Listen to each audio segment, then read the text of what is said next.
High, আমি তৃষা। আবার একটা নতুন কাজ নিয়ে চলে এসেছি, যদিও এটা নতুন না, অনেকদিন আগেরই কাজ। তো আমার কিছু কথা বলার আছে তোমাদেরকে। তো তোমাদের একটাই কমন প্রশ্ন আমি পাই যে কাপড়ের ডিজাইনটি করলে আমি পরতে পারবো তো বেশি দিন? একদিন পরেই উঠে যাবে না তো? আর পাঞ্জাবি ওয়াশ করলে নষ্ট হয়ে যাবে না তো? তাদের উদ্দেশ্যে আমার কিছু কথা।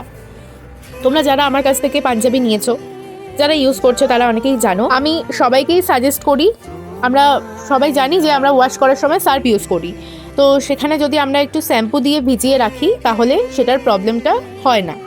যেহেতু ফেব্রিকের সাথে আমাদের কিছু জিনিস মেশাতে হয় যাতে ডিজাইনটি অনেক দিন পাঞ্জাবিতে স্টে করে। ওয়াশিং মেশিন ইউজ না করে তোমরা একটু বালতিতে কিছুটা জলে শ্যাম্পু নিয়ে ভিজিয়ে রাখলে আশা করি ডিজাইন কিছু হবে না।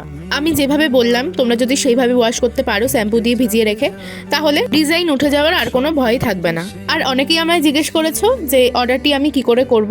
স্ক্রিনে আমার নাম্বার দিয়ে দিচ্ছি, তোমরা অবশ্যই হোয়াটসঅ্যাপ বা কল করে নিও। যারা আমার কাছ থেকে পাঞ্জাবি নিতে চাইছো তাদের জন্য একটাই কথা, তোমরা অন্তত হাতে একটু সময় নিয়ে আমাকে অর্ডার দিও। এটা হলো ফুল ডিজাইন, তোমরা জানিও তোমাদের কেমন লেগেছে। বাই।